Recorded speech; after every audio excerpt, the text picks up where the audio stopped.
1847.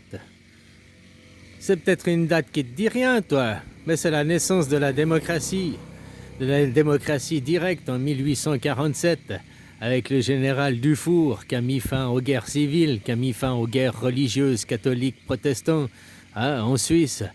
Et c'est depuis là qu'on a fait la séparation de l'Église et de l'État définitivement, quoi.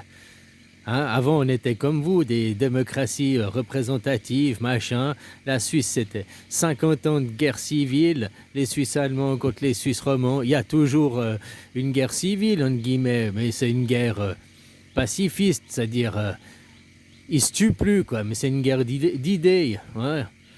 Entre un côté, il se croit mieux que l'autre, l'autre, il se croit mieux, voilà, quoi. Mais qui est stimulant. Il y a les opposants, il y a les Suisses allemands en opposition aux Suisses romands, les Suisses romands en opposition, mais ils ne se font pas la guerre, c'est une stimulation. Pour nous, ah non, nous les Suisses romands, c'est nous qui sommes les meilleurs, on a la meilleure économie, c'est nous qui avons le meilleur centre universitaire, les PFL, puis tu as les Suisses allemands de l'autre côté.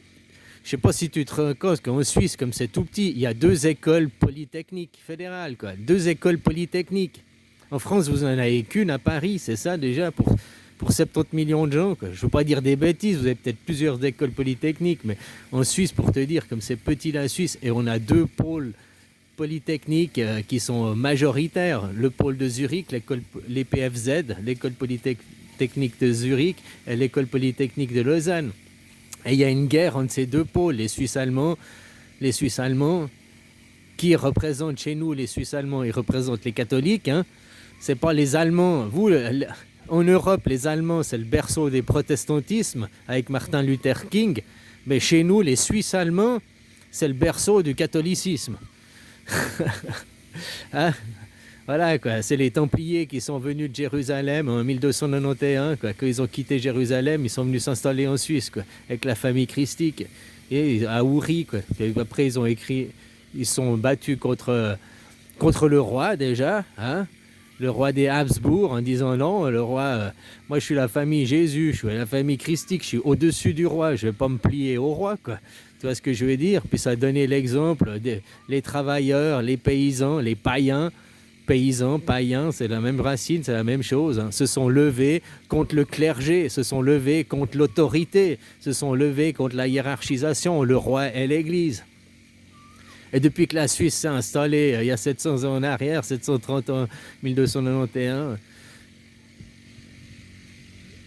730 et quelques années, 730 ans en gros, quand ils sont installés là-bas, c'est ça qui amène aujourd'hui, ici et maintenant, à la démocratie, et à la démocratie directe. Le pouvoir donné aux travailleurs, donné aux citoyens souverains. Et cette date, 1847, c'est une date importante. C'est le jour où la première fois sur la planète Terre, le citoyen a été reconnu comme souverain, démos kratos, la vraie démocratie, pas une démocratie. La démocratie des Grecs, c'est une démocratie de Pikachu, c'est la démocratie représentative. La démocratie des Grecs, les femmes n'avaient pas le droit de vote, les esclaves n'avaient pas le droit de vote, donc les travailleurs n'avaient pas le droit de vote. Seuls avaient le droit de vote les propriétaires terriens, donc les seigneurs, quoi.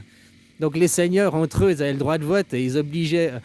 Aujourd'hui, c'est qui? Ça n'a rien changé, c'est la démocratie représentative. Les Grecs, il y a 2500 ans en arrière, c'est les représentants de la démocratie représentative. Aujourd'hui, on est en démocratie directe. 1847, la date où le citoyen est devenu pour de vrai une démocratie pour de vrai, directe. Qu'est-ce qui s'est passé 50 ans après 1847? C'est 1897. Le congrès sioniste à Bâle. Le congrès sioniste, alors ils utilisent les croyants, ils utilisent les serviteurs de Dieu, machin et tout, qui croient au Dieu imaginaire, pour aller reconquérir leur terre. Après ça, c'est la propagande pour avoir le consentement des gens aussi. Faut pas oublier, parce que ces gens, ils sont athées. Ils n'y croient pas au Dieu imaginaire, mais ils utilisent. C'est de l'ingénierie sociale. Pourquoi pour finir d'implanter la démocratie partout, quoi. Parce que tu vois, de où ils venaient, Jérusalem, ils retournent à Jérusalem, retournent au berceau, où là-bas, il n'y avait pas la démocratie représentative. C'est toujours des sultanats. Donc c'est l'Empire ottoman, 1897, c'est qu'ils ont décidé d'implanter la démocratie directe mondiale, la gouvernance mondiale a décidé. Donc ce qui se passe aujourd'hui, c'est ce que je t'explique aussi à travers ma métaphore d'avant de Pâques, c'est Noël. Oui, Pâques c'est 6 heures du matin, bon maintenant c'est 8 heures du matin, il est plus haut dans le ciel. Mais Pâques, c'est 6 heures du matin, tu vois le soleil se lever, tu as sa lueur, tu as ses rayons du soleil et tout, mais le combat de sa renaissance, il s'est passé 6 heures avant, il s'est passé à minuit, quoi. C'est comme aujourd'hui, ce qui se passe aujourd'hui au Moyen-Orient, le combat qui se passe aujourd'hui, c'est Pâques. Les dés sont bipés d'avance. Comme à la Deuxième Guerre mondiale. À la Deuxième Guerre mondiale, c'était déjà Pâques. Les dés étaient bipés d'avance. Parce que la vraie renaissance du soleil, le vrai jour, le jour où la démocratie s'est implantée, c'est en 1847. Ce jour-là, 1847, le général Dufour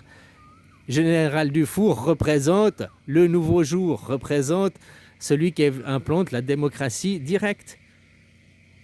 Qui après a fait 50 ans après, on s'est passé pour faire une démocratie directe mondiale. C'est ça le projet sioniste derrière, c'est aller faire tomber l'Empire ottoman, qui était un dernier endroit, il y a encore les sultanats, la religion, les rois, que ce soit les chiites ou les sunnites, la religion, hein, les ayatollahs, ils sont aussi très répressifs et tout, puis c'est la religion, les dieux imaginaires qui dominent.